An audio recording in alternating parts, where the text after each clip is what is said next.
Hello everyone. स्वागत है आप सबका हमारे यूट्यूब चैनल एस्पिरेंट आईएएस पर। सबसे पहले आप सभी को नववर्ष की ढेर सारी शुभकामनाएं और बधाइयाँ। आने वाला यह 2025 आपके करियर के लिए, आपके फ्यूचर के लिए काफ़ी ज़्यादा इम्पोर्टेंट होने वाला है और मैं आशा करता हूँ और प्रार्थना भी करता हूँ कि आप सभी के लिए यह मंगलमय हो।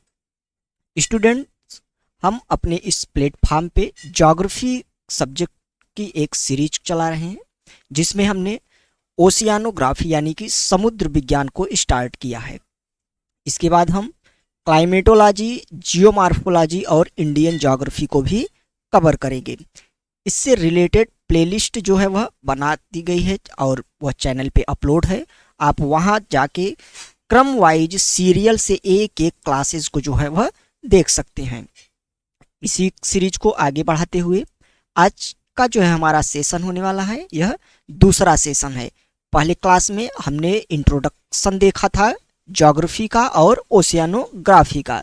इसके अलावा उसमें कुछ इम्पॉर्टेंट जो पहला चैप्टर था उसको हमने स्टार्ट भी कर दिया था और उसी पहले जो चैप्टर का दूसरा जो पार्ट है आज के इस हमारे सेशन में उसको कवर करा दिया जाएगा। और इसी के साथ हमारा जो पहला चैप्टर होगा समुद्र विज्ञान का, जिसको हम बॉटम रिलीफ और ओशियन मार्फोलॉजी के नाम से जानते हैं, वह कंप्लीट हो जाएगा। तो आज के इस सेशन को शुरू करते हैं और आप सभी हमारे साथ जुड़ जाइए। अपने दोस्तों को भी इस पूरी सीरीज को शेयर कर दीजिए और अभी तक अगर आपने हमारे प्लेटफॉर्म को सब्सक्राइब ना किया हो तो उसको कर लीजिए, क्योंकि इसी प्रकार की नॉलेजेबल वीडियो जो कि हमारे स्टेट पीसीएस और यूपीएससी एग्जाम से संबंधित रहती हैं वह लगातार डाली जाती हैं। तो चलिए सेशन को शुरू करते हैं। तो समुद्र विज्ञान के हमारे पहले चैप्टर का जो है यह आज दूसरा पार्ट है। पहला चैप्टर क्या था? समुद्र की भू आकार की और के नितल का जो है वह उच्चावच। उसी क्रम में हमने जो है कुछ इंपॉर्टेंट उच्चावच के प्रकार और बॉटम रिलीफ जो होता है उसको हमने देखा था कि 4 प्रकार के मुख्यतः उच्चावच पाए जाते हैं समुद्रों में। एक हमने देखा था महाद्वीपीय मग्न ढाल, महाद्वीपीय मग्न तट सबसे पहले, देन उसके बाद महाद्वीपीय मग्न ढाल, फिर उसके बाद महाद्वीपीय जो महासागरी जो विस्तृत मैदान होता है, डीप सी प्लेन जिसको बोला जाता है, उसको हमने देखा था। इसके अलावा गर्त के बारे में हमने पढ़ा था। तो मेजर 4 जो है वह टाइप होते हैं बॉटम रिलीफ के, जिसको बेसिकली पढ़ा जाता है समुद्र विज्ञान में, और उनसे संबंधित डिटेल्स जो थी वह भी उस पूरे के पूरे सेशन में हमने अच्छे से कवर कराया था।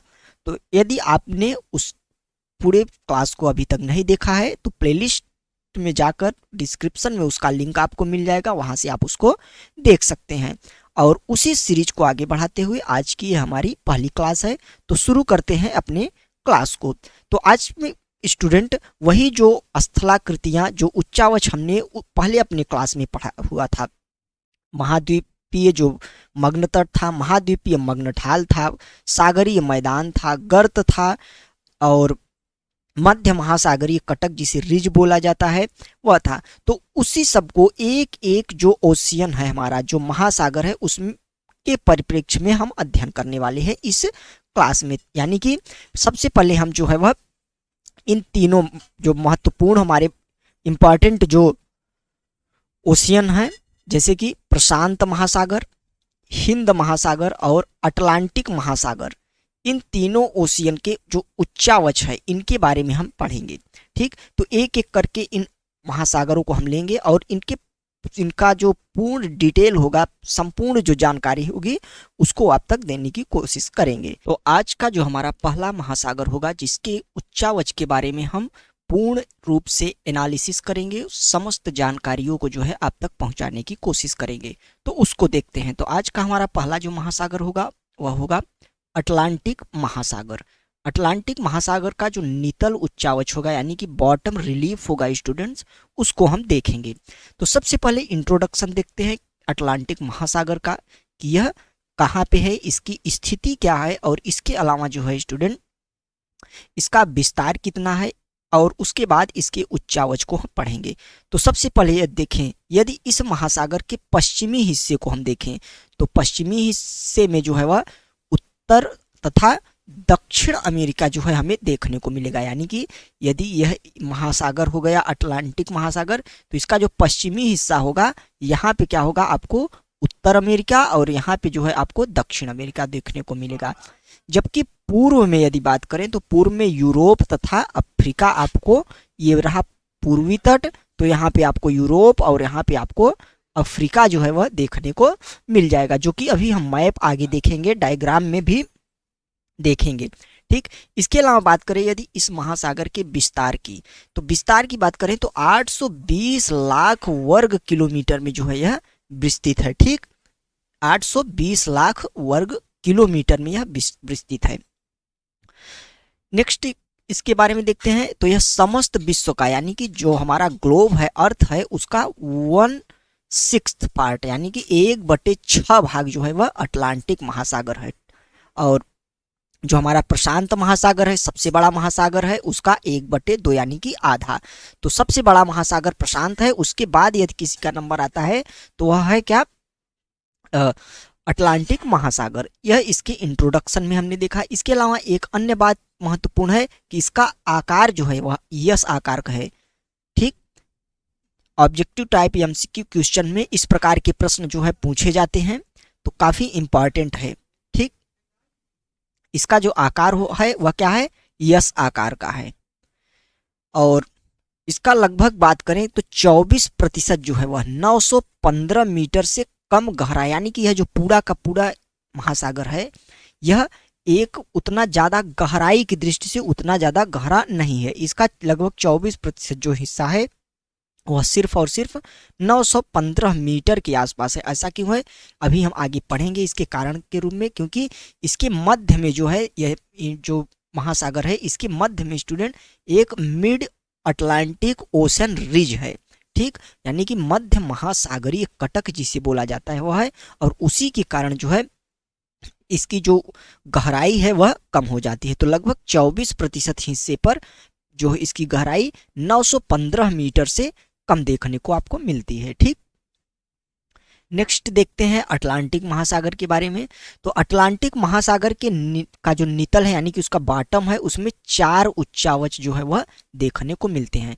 अब उन उच्चावचों के बारे में जो है वह हम देखेंगे अच्छे से। ठीक, तो सबसे पहले हमारा कौन सा उच्चावच आएगा, यानी कि जब स्थल से सागर की ओर हम चलते हैं, जो कि डिटेल से हमने पहली क्लास में इसको डिस्कस कर लिया है कि महाद्वीपीय मग्न तट होता क्या है, इसका निर्माण कैसे होता है, और साथ ही साथ इसकी विशेषताएं क्या होती है, तो पहली क्लास में हमने डिस्कस कर लिया है। अब यहाँ पे जो है वह सिर्फ हम एक एक महासागरों के उन्हीं उच्चावचों को जो है वह देखेंगे। तो अटलांटिक महासागर के महाद्वीपीय मग्न तट के बारे में अब हम पढ़ेंगे। तो देखते हैं, तो यह कहीं पे जो है वह 80 किलोमीटर, तो कहीं पर सिर्फ 2-4 किलोमीटर तक जो है क्या है, चौड़ा दिखाई देता है। यानी कि अटलांटिक महासागर के मग्न तट में उसका जो सेल्फ है, कॉन्टिनेंटल सेल्फ है, उसमें काफ़ी ज़्यादा जो है वह वेरिएशन देखने को मिलता है। अब यह वेरिएशन क्यों होता है, कहीं पे मग्न तट चौड़ा है, कहीं पे मग्न तट छोटा है, तो उसके लिए आपको जो है वो हमारी पहली क्लास देखनी होगी, क्योंकि उसमें डिटेल से बताया गया है कि मग्न तट का निर्माण होता क्यों है, और यह जो है वह क्यों जो है वह स्थलाकृतियों के द्वारा नियंत्रित होती है। जो तटीय स्थलाकृतियाँ होती हैं उन्हीं के द्वारा यह नियंत्रित होती हैं। तो इसलिए जो है वह कहीं पर 2-4 किलोमीटर, तो कहीं पर 80 किलोमीटर जैसा चौड़ा मग्न तट आपको देखने को मिल सकता है। ठीक, नेक्स्ट देखते हैं, तो उत्तर अमेरिका में, उत्तर अमेरिका का उत्तर पूर्वी भाग जो है, यानी कि उत्तर अमेरिका का उत्तर पूर्वी भाग, यानी कि वह अटलांटिक वाला तट। ठीक, जैसे कि उत्तर अमेरिका होगा, इसके 2 तट होंगे, एक तो अटलांटिक महासागर को टच करेगा और एक पैसिफिक ओशन को, प्रशांत महासागर को टच करेगा, जो उसको टच करेगा। तो इसलिए उत्तर अमेरिका का जो उत्तरी पूर्वी भाग तथा उत्तर पश्चिम यूरोपीय जो मग्न तट है वह चौड़ा है, उसकी चौड़ाई लगभग 200 से 400 किलोमीटर तक है। ठीक, आप इसको ध्यान रखिए। अब यह चौड़ा क्यों है, इसको आप जो है वह समझ सकते हैं कि जो यह वाला रीजन है उत्तर अमेरिका का जो पूर्वी तट है, वहां पर किसी भी बड़े पर्वत या किसी भी ऐसी स्थलाकृति नहीं पाई जाती है जो कि मग्न तट को सकरा करने का कार्य करती है। वहां पे प्लेन मैदान, नदियों का मुहाना, इस प्रकार की जो है वह स्थलाकृतियां पाई जाती है। इसलिए इस रीजन में जो है वह 200 से 400 किलोमीटर तक चौड़ा मग्न तट पाया जाता है। इसके अलावा बात करें न्यू फाउंडलैंड, ब्रिटिश द्वीप के चारों ओर जो है वह यहाँ पर भी विस्तृत जो है वह मग्न तट पाए जाते हैं। न्यू फाउंडलैंड स्टूडेंट जो है वह उत्तर अमेरिका का ही जो है वह पूर्वी तट के पास का एक एरिया है। न्यू फाउंडलैंड द्वीप भी है और न्यू फाउंडलैंड वहाँ पे एक चैनल भी है। तो उसी के आसपास का जो एरिया है वहाँ पे भी हमें मग्न तट जो है वह कॉन्टिनेंटल शेल्फ जो है वह चौड़ा देखने को मिलता है। यह रहा पूरा डायग्राम। आप इस डायग्राम के माध्यम से आप समझ सकते हैं यह जो है वह यह उत्तर अमेरिका है। इसके अलावा यह दक्षिणी अमेरिका है। आप इसको तो अच्छे से मैप में आइडेंटिफाई कर सकते हैं। इधर आपको जो है वह अफ्रीका कॉन्टिनेंट देखने को मिल सकता है और इधर जो है वह यूरोप। और इन चारों महाद्वीपों के बीच में स्टूडेंट आपको एस आकार का, इस प्रकार का देखिए एस आकार का जो है वह अटलांटिक महासागर देखने को मिल जाएगा। और इसी अटलांटिक महासागर के बारे में हम पढ़ रहे हैं। तो बात करें कॉन्टिनेंटल शेल्फ की, तो सबसे पहली जो स्थलाकृति थी वह थी कॉन्टिनेंटल शेल्फ। तो उसको यदि हम देखें तो यह वाला जो रीजन है हमारा, यहाँ पे ये वाला पूरा का पूरा जो रीजन है, यहाँ पे हमको जो है वह चौड़े मग्न तट देखने को मिलते हैं। इसके अलावा इस वाले रीजन में भी हमको चौड़े मग्न तट देखने को मिलते हैं। इसको आप ध्यान में रखिएगा। अब आगे देखते हैं, काफी इंपॉर्टेंट यह पूरा डायग्राम है। इसको अभी हम एक बार पीछे करके फिर से देखने की आवश्यकता पड़ेगी तो देख लेंगे, ठीक। इसके बाद बात करें कि अटलांटिक के जो मग्न तट पर है कई प्रकार के सीमांत सागर तथा द्वीप पाए जाते हैं। सीमांत सागर क्या होता है स्टूडेंट, कि जो जैसे कोई बड़ा महासागर हो गया तो स्थलीय भाग में छोटे छोटे इस प्रकार के जो है वह खाड़ी, सागर इत्यादि जो है वह पाए जाते हैं। तो इसी को जो है वह सीमांत सागर कहा जाता है। और कहीं कहीं पे इस प्रकार के द्वीप भी पाए जा सकते हैं, तो उन्हीं के जो है वह द्वीप सीमांत द्वीप कहा जाता है। तो अटलांटिक महासागर पे भी स्टूडेंट काफी जो है वह सीमांत सागर और द्वीप पाए जाते हैं, जिनमें से कुछ का नाम याद करना काफी इंपॉर्टेंट होता है। जैसे हडसन की खाड़ी आप देख सकते हैं, हडसन बे यहाँ पे देखने को मिल रही है। यह जो है वह कनाडा के टेरिटरी में आती है हडसन की खाड़ी। इसके अलावा जो है आप यहाँ पे लिब्राडोर जो है वह सी देख सकते हैं। लिब्राडोर की धारा आपने पढ़ा होगा, अगर नहीं पढ़ा है तो आप आगे हमारे इस पूरे सेशन में जो कि पूरा का पूरा जो है वह समुद्र विज्ञान कवर कराया जाएगा उसमें जरूर पढ़ेंगे। तो एक लिब्राडोर सी करंट होता है, उसी के आसपास जो यह का हिस्सा है उसी को लिब्राडोर सागर कहा जाता है। ऊपर आप यहाँ पे ग्रीनलैंड का हिस्सा देख सकते हैं, इधर आइसलैंड है और इधर अगर आप आएंगे तो नॉर्थ सी देख सकते हैं स्टूडेंट, काफी इंपॉर्टेंट है। अभी 2024 में यूपीएससी प्रीलिम्स हुआ था तो उसमें नॉर्थ सी के बारे में क्वेश्चन था। तो आप देख सकते हैं इस पूरे क्लास का इंपॉर्टेंस कितना है। तो आपको पता होना चाहिए कि नॉर्थ सी जो है वह अटलांटिक का हिस्सा है। कहाँ पे है, तो यह जो है वह उत्तर पश्चिमी यूरोप में है, ठीक।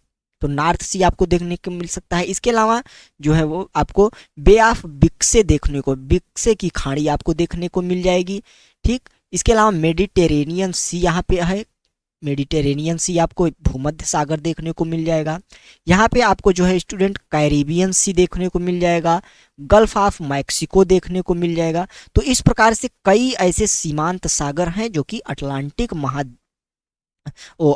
महासागर के मग्न तटों पर पाए जाते हैं। यानी कि जो मग्न तट है ये सारे आपको जितने भी सीमांत सागर और खाड़ियाँ देखने को मिल रही हैं ये सभी मग्न तट पर हैं। इसके अलावा काफ़ी सारे द्वीप भी हैं, जैसे कि आप अगर देखे होंगे कनाडा का ऊपरी रीजन तो काफ़ी सारे विस्तृत यहाँ पे छोटे छोटे इस प्रकार के जो है वह द्वीप समूह आपको देखने को मिल जाएंगे, एकदम गुथे हुए आपस में है, थोड़ा थोड़ा उनमें अंतर है, ठीक। तो यह सभी जो है वह अटलांटिक महासागर के मग्न तट पर ही स्थित है। इसके अलावा आप यहाँ पे पूरा का पूरा एक देश ही देख सकते हैं जिसे कैरिबियन आइलैंड बोला जाता है। कई जो है वह द्वीप है वह सभी मिलकर जो है वह कैरिबियन आइलैंड बनाते हैं, जिसमें क्यूबा है, वेस्ट इंडीज है, इस प्रकार के जो है वह देश आपको यहाँ पे देखने को मिल सकते हैं। इसके अलावा खुद का खुद यूनाइटेड किंगडम, जिसमें वेल्स, आयरलैंड और यूके इस प्रकार के जो है द्वीप मिलकर जो है वह यूके का निर्माण करते हैं। तो यह भी जो है वह अटलांटिक महासागर के मग्न तट पर ही स्थित है। ठीक, तो इस प्रकार जो है वह कई सारे द्वीपों, कई सारे सीमांत सागरों को आइडेंटिफाई किया जा सकता है। इस मैप में आप जो है वह काफी अच्छे से देख सकते हैं अटलांटिक ओशन को। ठीक, चलिए नेक्स्ट चलते हैं, आगे देखते हैं। अब जो है वह दूसरा जो उच्चावच आएगा महाद्वीपीय मग्न तट को पढ़ने के बाद जो है वह सबसे ज्यादा इंपॉर्टेंट जो हिस्सा आने वाला है उच्चावच की दृष्टि से, वह होता है महासागर मध्य अटलांटिक कटक, जिसे मध्य महासागरीय कटक भी बोला जाता है। तो मध्य अटलांटिक कटक के बारे में, रिज के बारे में, इसको रिज बोला जाता है, उसको देखें। रिज बेसिकली आपको एक थोड़ा सा ब्रीफ इंट्रोडक्शन रिज के बारे में दे दें। रिज स्टूडेंट एक प्रकार का सागरीय पर्वत होता है। ठीक, एक प्रकार का सागरी, जैसे कि स्थल के ऊपर कोई पर्वत आपको देखने को मिलता है, उसी प्रकार सागर के अंदर भी पर्वत होता है। इन पर्वतों का निर्माण कैसे होता है अभी थोड़ा सा हम आपको इसके बारे में थोड़ा सा इंट्रोडक्शन दे देते हैं। बाकी की सारी चीजें जो है आपको जियोमार्फोलॉजी जब हमारा सेक्शन शुरू होगा उसमें काफी डिटेल से बताया जाएगा। और वैसे भी जीएस में उतना ज़्यादा इसको जानने की ज़रूरत नहीं है, बस इतना जानिए कि मध्य अटलांटिक कटक एक होता है जिसका विस्तार कितना होता है और ये इसके नाम अलग अलग रीजन पे क्या होते हैं। ठीक, तो मध्य अटलांटिक कटक जो होता है स्टूडेंट, यह बेसिकली एक सागरीय पर्वत होता है। जब सागर में दो प्लेट जो होती हैं, प्लेट टेक्टोनिक थ्योरी आपको जीएस में जो जियोमार्फोलॉजी सेक्शन पढ़ाएंगे उसमें पढ़ेंगे। जैसे जो दो प्लेटें हो गई, माने एक खंड हो गए, ठीक, स्थल के। अब इन दोनों खंडों में यदि इस प्रकार की डाइवर्जेंस इसमें होगा, ठीक, अलग अलग दिशा में यह जब गति करते हैं, एक इधर जा रहा है एक इधर जा रहा है, तो बीच में जो है वह दरार जो है स्टूडेंट आएगी। ठीक, क्या आएगी? बीच में दरार आएगी और इसी दरार से जो है वह मैग्मा ऊपर बाहर आएगा, इसी दरार से मैग्मा ऊपर बाहर आएगा और इस प्रकार से जो है वह फैल जाएगा और यह एक सागरीय पर्वत का जो है वह रूप ले लेता है। इसी को स्टूडेंट मध्य महासागरीय कटक बोला जाता है और अटलांटिक महासागर में होने के कारण इसे मध्य अटलांटिक कटक यानी मिड अटलांटिक रिज बोला जाता है। ठीक, तो आप जो है वह इसके बारे में थोड़ा सा परिचित हो गए होंगे। तो अब अटलांटिक महासागर के परिप्रेक्ष्य में देखते हैं कि किसे जो है वह मध्य महासागरीय कटक कहा जाता है और इसका विस्तार जो है अटलांटिक महासागर में कहाँ है। तो सबसे पहले बात करें तो उत्तर में जो है वह आइसलैंड से दक्षिण में बोवेट द्वीप तक, यानी कि उत्तर में आइसलैंड, अभी हमने देखा था कि ग्रीनलैंड के बगल जो है एक आइसलैंड है और वहां से शुरू होकर दक्षिण में एक बोवेट द्वीप है अंटार्कटिका महाद्वीप के पास। कहाँ पे? अंटार्कटिका महाद्वीप के पास। आपको यदि मैप हम दिखाएं तो मैप में समझ सकते हैं, ये वाला मैप, तो यहाँ पे आपको आइसलैंड देखने को मिल जाएगा। ठीक, अब यह रिज यहाँ से शुरू होकर यहाँ कहीं पे अटलांटिक महासागर के पास एक बोवेट द्वीप है। तो इस प्रकार जो है वह यस आकार में, इस प्रकार यह पूरा मध्य अटलांटिक कटक आपको यह थोड़ा व्हाइट में दिख रहा होगा। ठीक, इसी को मिड अटलांटिक जो है वह रिज बोला जाता है। ठीक, मिड अटलांटिक यहाँ पे लिखा भी है, मिड अटलांटिक रिज। ठीक, तो यही जो व्हाइट कलर का हल्का दिख रहा है यही मिड अटलांटिक जो है वह रिज है स्टूडेंट। अब यह जो है वह कहाँ से शुरू होता है? तो आप देख सकते हैं कि उत्तर में आइसलैंड से शुरू होता है और दक्षिण में बोवेट द्वीप तक जाता है, यस आकार का होता है और इसकी लंबाई की बात करें तो 14,400 किलोमीटर तक है। तो 14,400 किलोमीटर तक आइसलैंड से लेकर बोवेट द्वीप के मध्य अटलांटिक महासागर के बीचों बीच फैला जो कटक है उसी को मध्य अटलांटिक कटक बोला जाता है। भूमध्य रेखा से बात करें तो भूमध्य रेखा जो है उससे उत्तर में यदि बात करें तो इस कटक को डाल्फिन उभार या डाल्फिन रिज के नाम से जाना जाता है। काफी इंपॉर्टेंट है, इसको ध्यान रखिएगा। जो पूरा का पूरा जो मिड अटलांटिक रिज है, यदि इक्वेटर से उत्तर देखा जाए तो इसको डाल्फिन बोला जाता है, डाल्फिन रिज। और दक्षिण बात करें तो चैलेंजर रिज बोला जाता है, या चैलेंजर उभार या चैलेंजर कटक, आप कुछ भी कह सकते हैं। तो दो नाम आप अवश्य याद रखिएगा। मध्य अटलांटिक कटक जो है इसको हम दो नाम भागों में बांट सकते हैं, एक भूमध्य रेखा के उत्तर और एक भूमध्य रेखा के दक्षिण। भूमध्य रेखा के उत्तर जो मिड अटलांटिक रिज है उसको डाल्फिन रिज के नाम से जाना जाता है, और भूमध्य रेखा के दक्षिण में जो रिज है वही रिज है, कोई अलग नहीं है, वही है। तो उसको जो है स्टूडेंट, उसको जो है वह चैलेंजर उभार के नाम से जाना जाता है। ठीक, तो इस प्रकार जो है हम मध्य अटलांटिक कटक के जो है वह एक ब्रॉड विस्तार को देख सकते हैं। अभी इसमें कुछ और बातें हैं जिसको हम अगली स्लाइड में देखते हैं।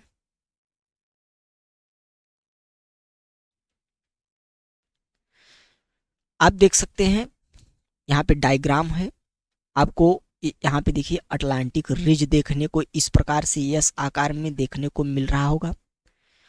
उत्तर अगर हम इसको जो है वह मान लेते हैं 0 डिग्री, तो उत्तर में देखिए आप यहाँ पे डॉल्फिन प्लेटू लिखा है, ठीक, डॉल्फिन प्लेटू। तो उत्तर का पूरा यह जो हिस्सा है इसको डॉल्फिन उभार, डॉल्फिन रिज, डॉल्फिन प्लेटू के नाम से आप कह सकते हैं। इसके अलावा यह जो वो हमारी इक्वेटर लाइन है उसके दक्षिण का हिस्सा जो है वह आप कहाँ पे देख सकते हैं, तो यहाँ पे ये रहा, इसको क्या बोला जाता है, चैलेंजर प्लेटू। तो उत्तर में डॉल्फिन और दक्षिण में चैलेंजर प्लेटू।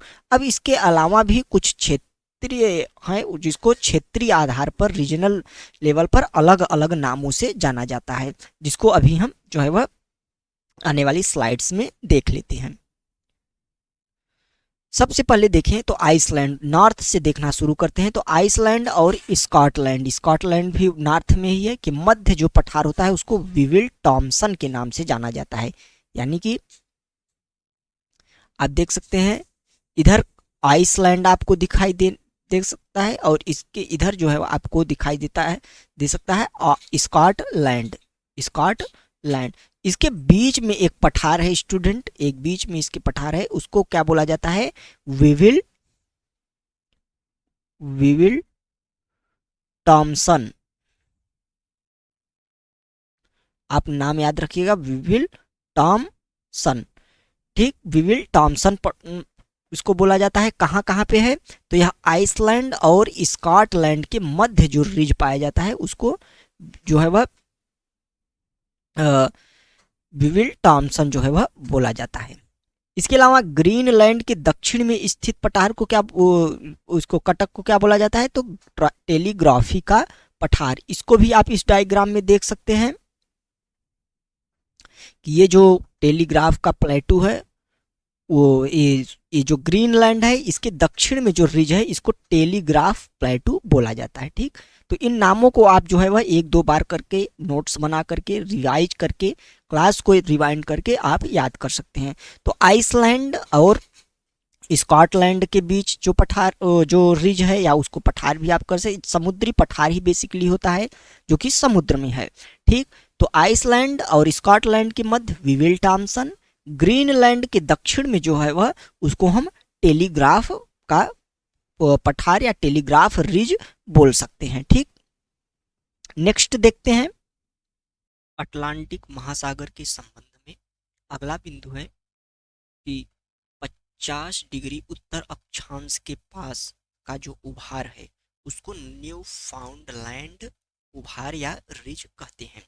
जैसा कि हमने पीछे देखा कि आइसलैंड और स्कॉटलैंड के मध्य विविल टॉमसन, ग्रीनलैंड के दक्षिण में जो रिज स्थित है उसको टेलीग्राफिक रिज, और 50 डिग्री उत्तरी अक्षांश के पास जो रिज स्थित है स्टूडेंट उसको न्यू फाउंडलैंड का उभार या न्यू फाउंडलैंड रिज बोला जाता है। नेक्स्ट रिज के बारे में देखते हैं कि 40 डिग्री दक्षिणी अक्षांश के पास जो है यह कटक दो शाखाओं में जो है वह बट जाता है। ठीक, 40 डिग्री जब कर वो मकर रेखा पार करके 40 डिग्री के और दक्षिण जाते हैं तो यह जो पूरा का पूरा जो मिड अटलांटिक रिज है वह दो भागों में बढ़ जाता है, और जिसके एक भाग को हम वाल्विस और दूसरे को रियो ग्रांडी कहते हैं। ठीक, तो ये कुछ नाम है अटलांटिक महासागर के जो कटक हैं उनके, इसको आप ध्यान में रखिएगा। थोड़ा थोड़ा एक दो बार करने से उतना ज़्यादा कठिन है नहीं, याद हो जाएगा।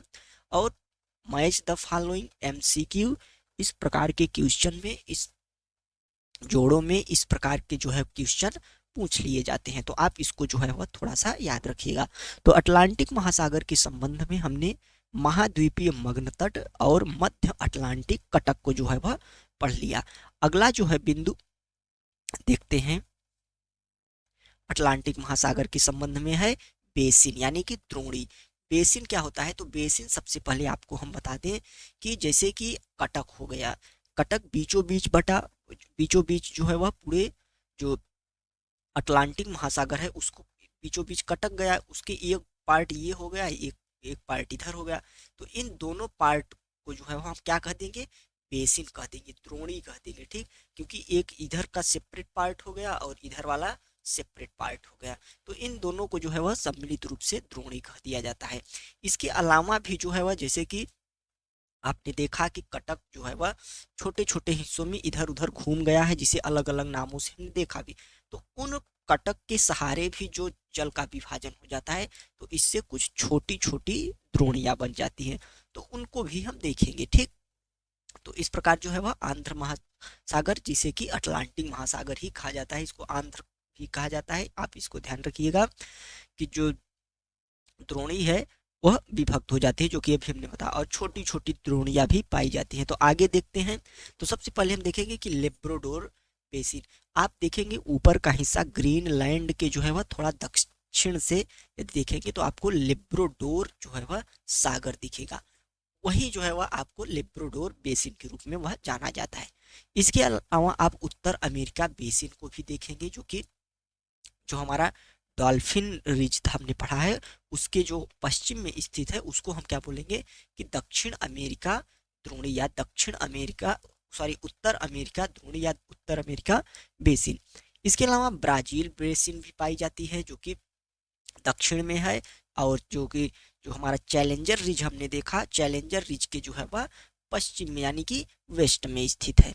इसके अलावा कनारी बेसिन की यदि हम बात करें स्टूडेंट, तो कनारी बेसिन जो है लगभग इक्वेटर के पास जो है स्टूडेंट, और जो अफ्रीका महाद्वीप है उसके उत्तरी पश्चिमी जो है वह तट पर देखने को आपको मिलेगा कनारी बेसिन के बारे में। केप बेसिन भी पाया जाता है स्टूडेंट वहां पे, जो कि पूर्वी हिस्से में ही पाया जाता है। इसके अलावा अगुल हाउस बेसिन भी देखने को मिलता है। तो स्टूडेंट इस प्रकार जो है वह कुछ बेसिन जो है वो आपको अटलांटिक महासागर में देखने को मिल जाएंगे। ठीक, चलिए अब जो है वह इसी के साथ जो है वह बेसिन वाला पार्ट भी हमारा समाप्त हुआ। अब नेक्स्ट देखते हैं, तो अगला जो हमारा बिंदु होगा वह होगा महासागरीय गर्त। क्या होगा स्टूडेंट? महासागरीय गर्त। तो अटलांटिक महासागर के संबंध में उसकी गर्तों को पढ़ेंगे। तो सबसे पहले देखते हैं कि मरे के अनुसार, मरे एक जो थे अन्वेषण थे यानी कि वैज्ञानिक थे जो कि महासागरों से संबंधित खोजों को किया करते थे। तो उनके अनुसार यदि हम बात करें तो अटलांटिक महासागर में लगभग 19 गर्तें जो है वह पाई जाती है। कितनी गर्तें? 19 गर्तें, जिसमें से जो है वह प्रमुख गर्तों की यदि हम बात करें तो नरेश गर्त, पोर्टरिको गर्त, रोमांच गर्त और मोजले गर्त, इस प्रकार की जो कुछ प्रमुख गर्तें जो डीपेस्ट हैं उनको हम देख सकते हैं। ठीक, बात करें यदि इसमें से सबसे गहरी गर्त की, तो पोर्टेरिको जो है गर्त सबसे गहरी है। ठीक, इसके बाद रोमांच और फिर उसके बाद नरेश गर्त। ठीक, तो इस प्रकार जो है वह गर्त आप देख लीजिए, किसी सेपरेट वीडियो में अलग से गर्त को हम जो है वह देख लेंगे। अभी इसमें अभी हम बॉटम रिलीफ पढ़ रहे हैं तो इसलिए हम जो है वह थोड़ा थोड़ा इसको जानते हुए चलेंगे।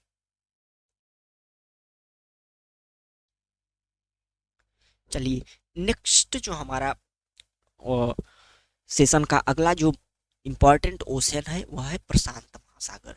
तो स्टूडेंट अब हम प्रशांत महासागर का नितल उच्चावच यानी कि bottom relief of Pacific ocean को जो है वह देखने जा रहे हैं। तो पैसिफिक जो प्रशांत महासागर है उसके पूरे के पूरे बॉटम रिलीफ को हम लोग देखेंगे। कौन सी गर्तें पाई जाती हैं प्रमुख उनको हम देखेंगे।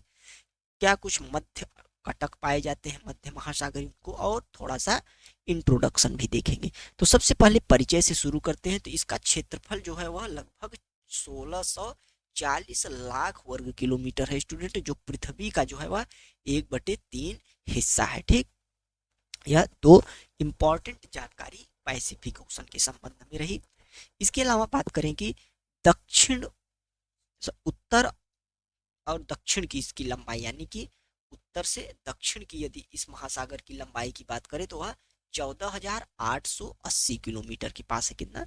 14,880 किलोमीटर। जबकि पूर्व से पश्चिम की चौड़ाई की यदि बात की जाए स्टूडेंट तो यह लगभग 16,000 किलोमीटर के आसपास है। तो आप इसको जो है वह 4 बिंदु इस स्लाइड में दिए गए हैं। पहला तो क्षेत्रफल 1640, पृथ्वी का जो भाग है वह 1/3 है। आप इसको ऐसे भी याद कर सकते हैं, जो कि अभी हमने अटलांटिक महासागर के संबंध में पढ़ा था कि अटलांटिक महासागर प्रशांत महासागर का कितना है, 1/2 है। और ये भी पढ़ा था कि अटलांटिक महासागर समस्त पृथ्वी का 1/6 है। अब देखिए आप 1/6 का आधा कितना होगा, यानी कि दूना उसका कितना होगा, 1/3 हो जाएगा। यह भी हमने पढ़ा था कि 820 लाख वर्ग किलोमीटर उसका जो है वह क्षेत्रफल है। तो 820 लाख वर्ग किलोमीटर का डबल कितना हो जाएगा, 1640 लाख वर्ग किलोमीटर। तो एक याद करके आप दोनों को जो है वह याद कर सकते हैं। इस प्रकार जो है वह इसका कुछ इस प्रकार इंट्रोडक्शन रहा। नेक्स्ट बिंदु देखते हैं प्रशांत महासागर के बारे में। तो प्रशांत महासागर पर भी छोटे बड़े मिलाकर लगभग जो है वह 20,000 द्वीप पाए जाते हैं। काफी विस्तृत महासागर है, सबसे बड़ा महासागर है। काफी छोटे बड़े द्वीप पाए जाते हैं, काफी बेसिनें पाई जाती हैं, जो कि अभी आगे हम देखेंगे।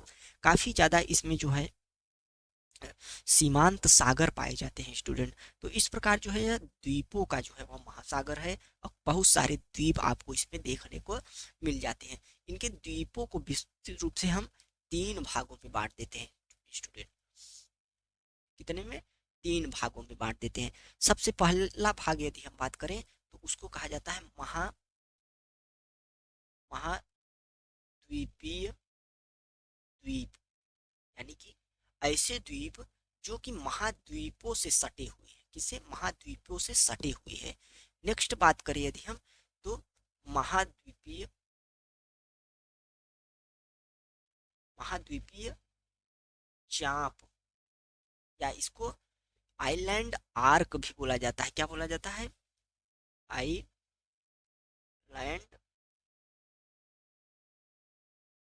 आर्क। ठीक, इसको आइलैंड आर्क भी बोला जाता है। यानी कि जैसे कि कुछ जो द्वीप होते हैं वह आपको इस प्रकार में चाप के रूप में, इस प्रकार में, या छोटे छोटे इस प्रकार के रूप में आपको देखने को मिल सकते हैं। तो इसी को बोला जाता है आइलैंड आर्क। तो इस प्रकार से भी कई द्वीप पाए जाते हैं, जैसे जापान को यदि आप देख सकते हैं जो कि पैसिफिक ओशन में ही है, तो आइलैंड आर्क है। तीसरी कैटेगरी की बात करें स्टूडेंट तो वह है, तीसरी कैटेगरी में जो है वह विकिरणित द्वीप आते हैं। विकिरणित द्वीप जैसे कि फिजी हो गया, हवाई हो गया, इन सब द्वीपों के बारे में आपने जो है वह स्टूडेंट सुना होगा। ये सब जो द्वीप हैं वह किस में आते हैं, तो विकिरणित में आते हैं, यानी कि स्कैटर्ड।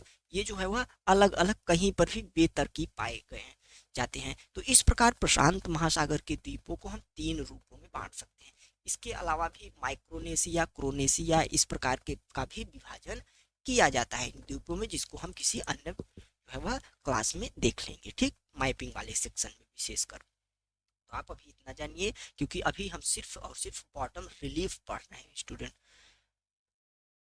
चलिए नेक्स्ट देखते हैं कि प्रशांत महासागर का परिचय के बाद प्रशांत महासागर के मग्न तट को हम पढ़ते हैं। जैसे कि अटलांटिक महासागर में मग्न तट हमने पढ़ा था, वैसे ही अब प्रशांत महासागर में मग्न तट पढ़ेंगे। तो मग्न तटों की चौड़ाई जो है वह अत्यधिक विविधता वाली है प्रशांत महासागर में स्टूडेंट, यानी कि कहीं पर चौड़ा, कहीं पे सकरा, कहीं पे मध्यम प्रकार के जो है वह मग्न तट आपको देखने को मिल सकते हैं। उनके वितरण को देख लेते हैं हम कि कहाँ पे किस प्रकार के मग्न तट पाए जाते हैं। तो बात करते हैं यदि एशिया तथा ऑस्ट्रेलिया के पूर्वी जो है वह तट पर, कहाँ पे, पूर्वी तट पर जो है वो क्या पाए जाते हैं, चौड़े मग्न तट पाए जाते हैं, जो कि लगभग 160 से 1600 किलोमीटर तक है स्टूडेंट। आप इसको ध्यान रखिएगा कि 160 से लगभग 1600 किलोमीटर तक जो है वह मग्न तट पाए जाते हैं। कहाँ पे पाए जाते हैं, एशिया और ऑस्ट्रेलिया के पूर्वी तट पे। ठीक, पूर्वी तट यानी कि एशिया का पूर्वी तट यानी कौन सा, जो कि जापान वाला हिस्सा है। कहाँ वाला, जापान, और इधर आपको को इंडोनेशिया, मलेशिया, सिंगापुर, ये सब जो देखने को मिल जाएगा, कोरिया वाला रीजन, इन सब क्षेत्रों में जो है वह चौड़े जो है वो मग्न तट पाए जाते हैं। इसके अलावा ऑस्ट्रेलिया का पूर्वी तट यानी कि क्वींसलैंड वाला एरिया, यानी कि ग्रेट बैरियर वाला एरिया स्टूडेंट आपको देखने को मिल जाएगा। तो वह क्या है, वह भी जो है वह मग्न तट पर ही स्थित है और 160 से 1600 किलोमीटर के आसपास स्थित है। तो यह तो रहा चौड़ा मग्न तट। कहाँ सकरा, कहाँ मध्यम पाया जाता है वह भी देख लेते हैं। बात करते हैं जब पूर्वी प्रशांत तट की, यानी कि पूर्वी प्रशांत तट किसे कहेंगे, तो अमेरिका का जो पश्चिमी तट होगा, यानी कि नॉर्थ अमेरिका, साउथ अमेरिका जो पश्चिमी तट होगा, वही प्रशांत महासागर का पूर्वी तट होगा। आप ध्यान रखिए, जैसे कि ये महासागर हो गया, ये द्वीप हो गया, तो इसका पश्चिमी और इसका पूर्वी तो एक ही हुआ ना। तो ये थोड़ा टेक्निकल चीजें हैं, इसको आप ध्यान में रखिएगा। ठीक, तो पूर्वी प्रशांत तट यानी कि अमेरिका का पश्चिमी तट, मग्न तट सकरे पाए जाते हैं। 80 किलोमीटर के लगभग क्यों सकरे पाए जाते हैं, हमने पहले वीडियो में इसको डिटेल से पढ़ लिया था, क्योंकि वहाँ पे रॉकी और एंडीज पर्वत पाए जाते हैं स्टूडेंट, और रॉकी एंडीज पर्वत के पास जो है वह सकरे जो है वह मग्न तट पाए जाते हैं, क्योंकि स्थलाकृतियां मग्न तटों को कंट्रोल करती हैं। ऊंचे पर्वत के किनारे मग्न तट जो है वह कम चौड़े पाए जाएंगे। नदियों के किनारे, नदियों के मुहानों के किनारे, मैदानों के किनारे वाले जो मग्न तट होंगे वह चौड़े पाए जाते हैं। तो इस प्रकार जो है वह कंट्रोल किया जाता है स्थलाकृतियों के द्वारा। तो ये रहा। इसके अलावा अगला देखते हैं बिंदु कि प्रशांत महासागर में पाए जाने वाले द्वीप जो है वह 3 भाग में बांटे जाते हैं, जो कि अभी अभी हमने आपको बता दिया कि कॉन्टिनेंटल आइलैंड एक होता है, यानी कि महाद्वीपीय द्वीप। इसके अलावा आइलैंड आर्क्स होते हैं, जो कि द्वीपीय चाप होते हैं। इसके बाद स्कैटर्ड आइलैंड पाए जाते हैं, जो कि अभी हमने आपको उदाहरण सहित बता दिया कि कॉन्टिनेंटल में कौन आएगा, आइलैंड में, आइलैंड आर्क में जैसे जापान ओपान हो गए आ जाएंगे, स्कैटर्ड में फिजी, हवाई, इस प्रकार के द्वीप आपको पाए जाएंगे। कॉन्टिनेंटल में आप न्यूजीलैंड को रख सकते हैं, ऑस्ट्रेलिया खुद कॉन्टिनेंटल आइलैंड है जो कि पैसिफिक ओशन में पाया जाता है। तो इस प्रकार जो है वह महासागरों, प्रशांत महासागर में द्वीपों का विभाजन किया गया है। अब चलिए, हमने प्रशांत महासागर का परिचय देख लिया, प्रशांत महासागर के महाद्वीपीय मग्न तट को देख लिया, कहाँ पे चौड़ा कहाँ पे सकरा है यह भी देख लिया, समझ लिया। नेक्स्ट जो उच्चावच है प्रशांत महासागर का वह है महासागरीय कटक, यानी कि रिज। अब देखते हैं, तो सबसे पहले समझने की बात यह है कि प्रशांत महासागर में अटलांटिक तथा हिंद महासागर जैसा जो है वह मध्यवर्ती कटक नहीं पाया जाता है। ठीक, ध्यान रखिए, काफी इंपॉर्टेंट लाइन है कि प्रशांत महासागर में अटलांटिक और हिंद जैसा कटक नहीं पाया, यानी कि जैसे कि हमने प्रशांत अटलांटिक महासागर पढ़ा कि एक क्रम से बिना कटे फटे जो है वह लगभग 14,400 किलोमीटर तक स्टूडेंट कटक देखने को मिला। लेकिन इस प्रकार का एक सतत रूप से कंटिन्यूसली जो कोई यदि रीज प्रशांत महासागर में हमें देखने को नहीं मिलता, लेकिन कुछ छुट्टे बिछुड़े, जिसे हम स्कैटर्ड रूप में कह सकते हैं, रिज पाए जाते हैं, जिन्हें निम्न नामों से जाना जाता है, उसको हम देख लेते हैं। तो बात करें पूर्वी प्रशांत कटक की, जिसे अल्बर्ट्रास का पठार नाम से जाना जाता है, काफी इंपॉर्टेंट रिज है, यानी कि यह पूर्वी प्रशांत में पाया जाता है और अल्बर्ट्रास पठार के नाम से जाना जाता है। दूसरा प्रमुख कटक की बात करें तो न्यूजीलैंड रिज हो गया। न्यूजीलैंड बेसिकली एक रिज के रूप में ही है पूरा का पूरा देश। इसके अलावा ग्रेट बैरियर रीफ के पश्चिम में जो है वह क्विंसीलैंड पठार जो है वह एक प्रमुख कटक के रूप में पाया जाता है अमेरिका में। तो आप तीन का नाम याद रखिएगा, अल्बर्ट्रास, न्यूजीलैंड, इसके अलावा क्विंसीलैंड। तीन प्रमुख और इम्पॉर्टेंट जो है रिज पाए जाते हैं पैसिफिक ओशन में। चलिए नेक्स्ट बेसिन, बेसिन को देख लेते हैं। द्रोणी, कौन कौन सी द्रोणियां पाई जाती है? तो इन्हीं कटकों के सहारे कुछ द्रोणियां पाई जाती है, सीमांत सागर पाए जाते हैं, तो उनको हम देख लेते हैं। सबसे पहले फिलिपाइन द्रोणी, फिलिपाइन द्वीप के जो है वह पश्चिम में आपको फिलिपाइन द्रोणी देखने को मिल जाएगी। इसके अलावा फिजी द्रोणी जो कि मध्य में है आपको देखने को मिलेगी। पूर्वी ऑस्ट्रेलियन द्रोणी देखने को मिल जाती है और दक्षिणी ऑस्ट्रेलियन द्रोणी देखने को मिल जाती है। इसके अलावा दक्षिण अमेरिका के पेरू और चिली तट के पास स्थित जो जल राशि होते हैं उसको हम पेरू चिली बेसिन के रूप में जो है वह विभाजित कर सकते हैं। ठीक, तो इस प्रकार कुछ इंपॉर्टेंट जो है वह द्रोणियां पाई जाती हैं प्रशांत महासागर। आगे देखते हैं प्रशांत महासागर के गर्तों के बारे में। तो ध्यान रखिएगा, बॉटम रिलीफ हम पढ़ रहे हैं। बॉटम रिलीफ में जो है हमने अटलांटिक महासागर के बारे में पढ़ लिया। अब जो है स्टूडेंट हम प्रशांत महासागर के बारे में पढ़ने जा रहे हैं। और प्रशांत महासागर में महाद्वीपीय मग्न तट, महासागरीय कटक और द्रोणी पढ़ने के बाद अब हम महासागरीय गर्त को यानी कि डीप को पढ़ते जा रहे हैं, ट्रेंचेस को। ठीक, तो शुरू करते हैं। प्रशांत महासागर में स्टूडेंट अभी तक जो है लगभग 32 गर्तों की जो है वह खोज की गई है। गर्त तो ज्यादा है लेकिन अध्ययन के केंद्र बिंदु में अभी तक 32 गर्तें आ चुकी हैं। प्रशांत महासागर के पश्चिमी भागों में इनकी अधिकता जो है वह मिलती है। ठीक, प्रशांत महासागर के पश्चिमी भागों में।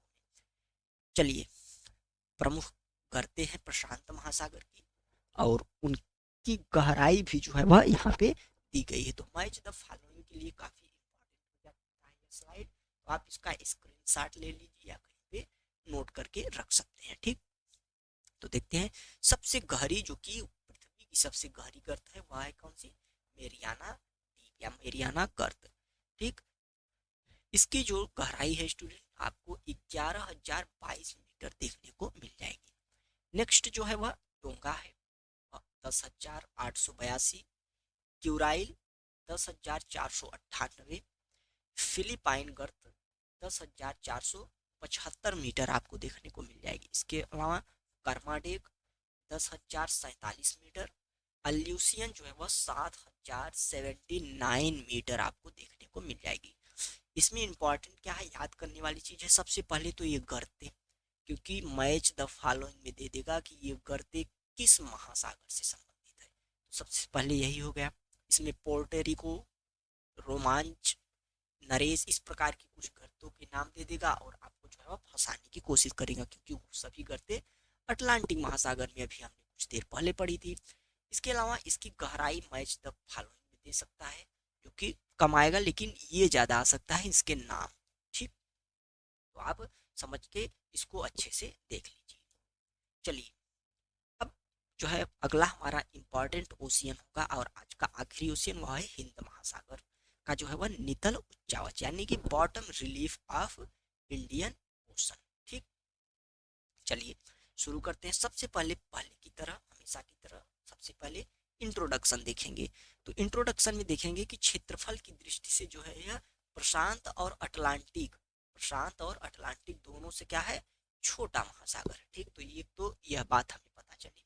नेक्स्ट देखते हैं कि यह चारों ओर से जो है क्या है, घिरा हुआ है किससे, स्थलीय या महाद्वीपीय हिस्सों से। ठीक, आप देख सकते हैं इसके उत्तर में जो है वह एशिया कंटिनेंटल भारतीय प्रायद्वीप स्थित है।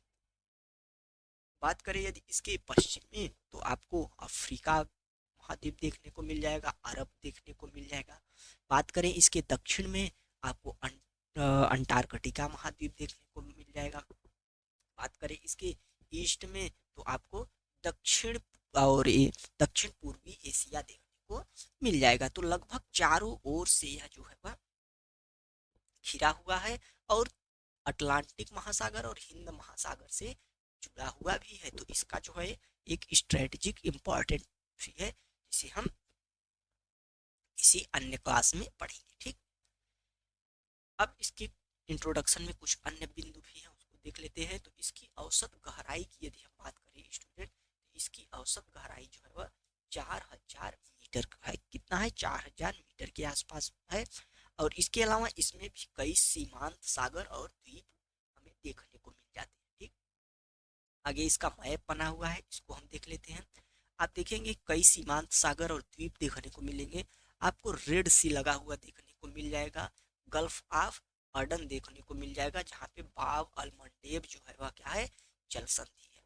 इसके अलावा पर्सियन गल्फ देखने को मिल जाएगी, गल्फ ऑफ ओमान देखने को मिल जाएगा, और जिसके मध्य जो है वह स्ट्रेट ऑफ हॉर्मुज हमें देखने को मिलती है।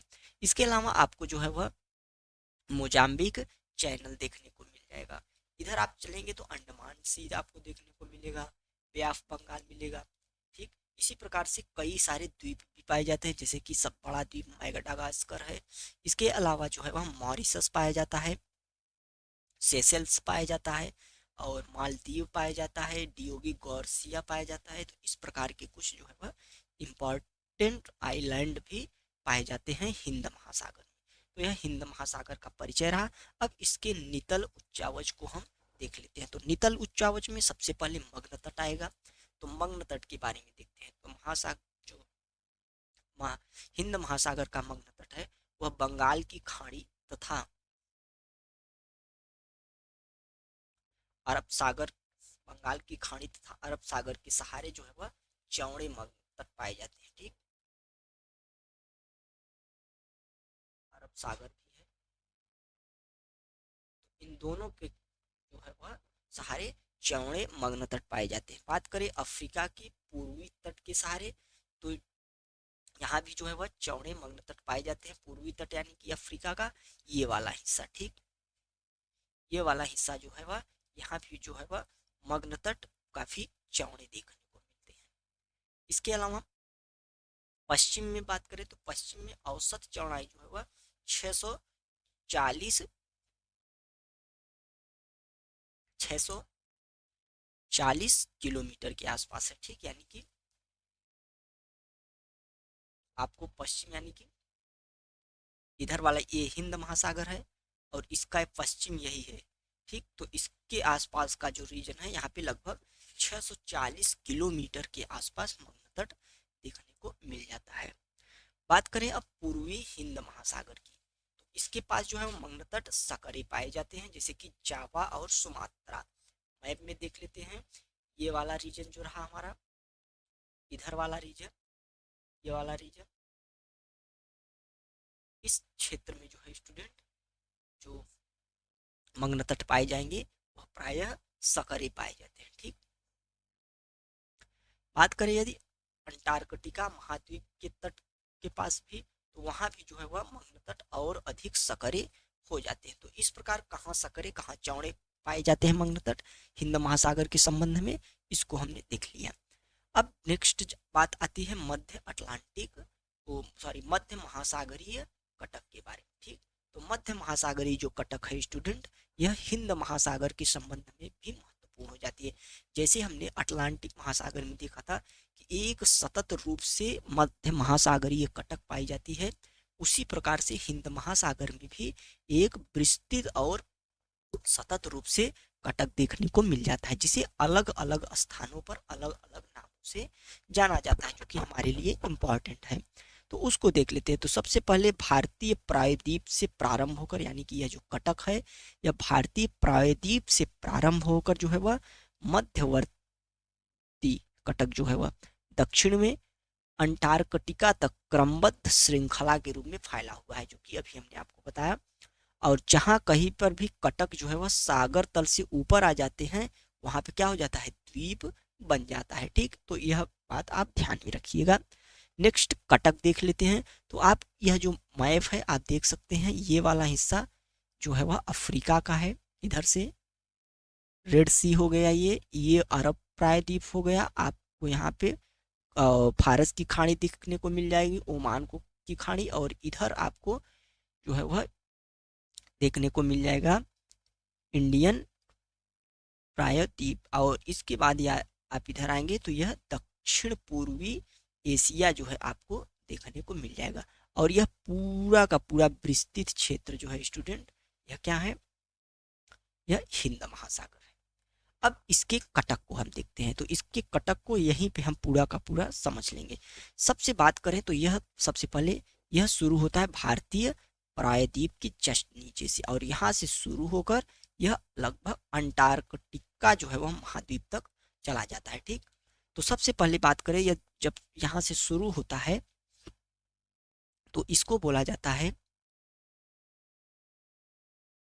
चौगोस कटक। क्या बोला जाता है, चौगोस कटक। नाम ध्यान रखिएगा, आप देख सकते हैं यहाँ भी हमने इसको डाल रखा है, आप इस डायग्राम के नीचे भी देख सकते हैं। तो सबसे पहले जो है वह, जैसे कि बी यहाँ पे लिखा है, अब बी आप देखिए यहाँ पे लिखा है, तो यहाँ पे है चौगोस कटक, तो बी जहाँ लिखा है उसका नाम आपको याद करने में आसानी होगी। यह डायग्राम सविंद्र सिंह बुक से लिया गया है। ठीक, आप उसको भी देख सकते हैं। तो भारत के जस्ट नीचे पाया जाने वाला जो कटक होता है उसको चौगोस कटक बोला जाता है। अब उसके बाद जो है वह, जब हम कुछ और नीचे आते हैं तो इसकी चौड़ाई जो है वह बढ़ जाती है। अब इसे चौगोस सेंट पॉल नाम से जाना जाता है। क्या जाना जाता है, चौगोस सेंट पॉल। ठीक, चौगोस सेंट पॉल के नाम से जाना जाता है। जब उसके नीचे आएंगे, सबसे पहले चौगोस, फिर चौगोस सेंट पॉल के नाम से जाना जाता है। ठीक, अब उसके और नीचे यदि हम आते हैं तो उसको बोला जाता है स्टूडेंट अम्स्टर्डम सेंट पॉल। क्या बोला जाता है, अम्स्टर्डम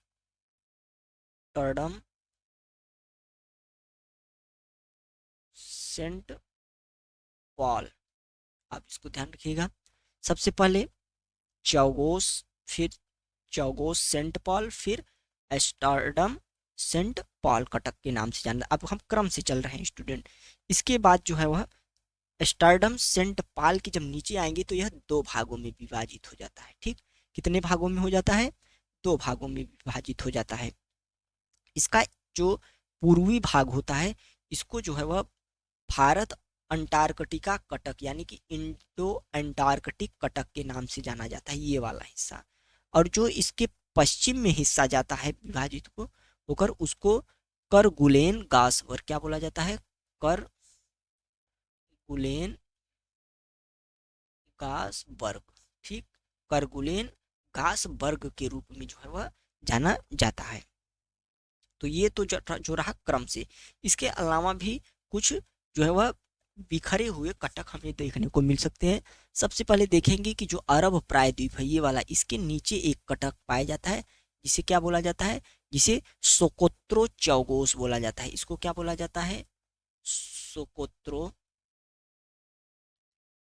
चौगोस। ठीक, सोकोत्रो चौगोस स्टूडेंट जो प्रायद्वीप, अरब प्रायद्वीप है उसके जस्ट नीचे पाया जाता है, तो आप इसको ध्यान रखिएगा। इसके अलावा बात करें, उसके बगल में अफ्रीका जो सोमालिया वाला तट है, जो सोमालिया वाला इधर वाला तट है, उसके नीचे आपको एक कटक देखने को मिल जाएगा। ठीक, उसके नीचे जो एक कटक आपको देखने को मिलता है उसको बोला जाता है सेचलिस। ये जो हिस्सा है हमारा उसको बोला जाएगा सेचलिस, सेचलिस कटक। तो सोकोत्रो चौगोस और सेचलिस कटक। उसके बाद जब आप मेडागास्कर के नीचे, ये मेडागास्कर आपको देखने को मिल जाएगा।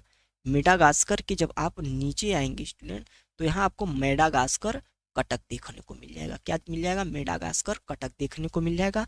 और अंतिम में इधर आप आएंगे तो अटलांटिक और अंटार्कटिका नाम से एक कटक आपको देखने को मिल जाएगी। तो हिंद महासागर कि यह पूरी जो कटक है उसको हमने इस एक डायग्राम से अच्छे से समझ लिया। आप इसको एक बार और देखकर और इस डायग्राम का स्क्रीनशॉट रखकर आप इसको रिवाइज कर सकते हैं। चलिए नेक्स्ट देखते हैं। तो अब हिंद महासागर की प्रमुख द्रोणियों के बारे में हम देख लेते हैं, बेसिन। तो इसमें आपको ओमान द्रोणी देखने को मिल जाएगी, अरेबियन द्रोणी मिलेगी, सोमालियन द्रोणी मिल जाएगी, अंडमान द्रोणी मिल जाएगी और इंडो ऑस्ट्रेलियन द्रोणी मिल जाएगी। आप इस जो है वह मैप में भी देख सकते हैं। सबसे पहले आपको यहाँ पे अरेबियन द्रोणी मिल जाएगी, ओमान द्रोणी मिल जाएगी इधर आपको, अरेबियन द्रोणी। उसके बाद मडागास्कर द्रोणी आपको देखने को मिल जाएगी। इंडो अंटार्कटिक द्रोणी देखने को मिल जाएगी आपको यहाँ पे। अंडमान द्रोणी देखने को आपको मिल जाएगी इधर। इंडो ऑस्ट्रेलियन वाली द्रोणी आपको इधर देखने को मिल जाएगी। तो इस प्रकार जो है आप हिंद महासागर की प्रमुख द्रोणियों को जो है वह समझ सकते हैं। तो यह जो है हिंद महासागर के नितल उच्चावच के बारे में जानकारी रही। एक और टॉपिक बचता है इसमें, जो कि हिंद महासागर का गर्त। तो हिंद महासागर का गर्त की यदि हम बात करें तो हिंद महासागर की जो तली है उसके क्षेत्रफल का लगभग 60 से स्टूडेंट 60 से 80% जो है वह क्या है, सागरीय मैदान है। 60 से 80% सागरीय मैदान है, और परिणाम स्वरूप यहाँ पे जो गर्त हैं वह कम ही देखने को मिलते हैं। ठीक, क्या मिलते हैं, कम देखने को मिलते हैं। इसमें जो है वह कुछ गर्त पाए जाते हैं, जिसमें सबसे महत्वपूर्ण है सुंडा गर्त। सुंडा गर्त इसमें सबसे प्रमुख है, जो कि ज्यादा चर्चा में आता है, तो आप इसको ध्यान में रखिएगा। ठीक, तो सुंडा गर्त जो है वह इंडोनेशिया के पास जो है वह सुंडा जल संधि पाई जाती है, वहीं पे सुंडा गर्त भी आपको देखने को मिल जाएगी। तो इस प्रकार पूरा का पूरा यह जो हमारा टॉपिक था bottom relief and ocean morphology, यह पहला चैप्टर ओशियानोग्राफी का हमारा समाप्त हुआ। आगे जो है हम ओशियन टेम्परेचर के बारे में जो है वह देखेंगे, यानी कि समुद्र का तापमान, जिसमें समुद्र के तापमान का वितरण, उसका वर्टिकल डिस्ट्रीब्यूशन, हॉरिजॉन्टल डिस्ट्रीब्यूशन, उसको इफेक्ट करने वाले जो फैक्टर्स हैं उनको देखेंगे। ठीक, तो आगे का जो हमारा सेशन होने वाला है और ज़्यादा इम्पॉर्टेंट हो जाएगा। इसके बाद सैलिनिटी ऑफ ओशियन हम देखेंगे। इसी प्रकार से चलते चलते हम पूरे ओशियानोग्राफी को समाप्त करेंगे और धीरे धीरे पूरे ज्योग्राफी को। तो हमारे साथ जुड़े रहिए आखिरी तक, अपने दोस्तों को भी शेयर कीजिए और हमारे प्लेटफॉर्म को जो है वह सब्सक्राइब कर लीजिए। आशा करता हूँ कि पूरा का पूरा सेशन आपको काफ़ी पसंद आया हो। अगर पसंद आया तो आप सेशन को लाइक और शेयर कर दें। हमारे साथ जुड़ने के लिए बहुत बहुत धन्यवाद। मिलते हैं नेक्स्ट सेशन के साथ, तब तक के लिए नमस्कार, जय हिंद।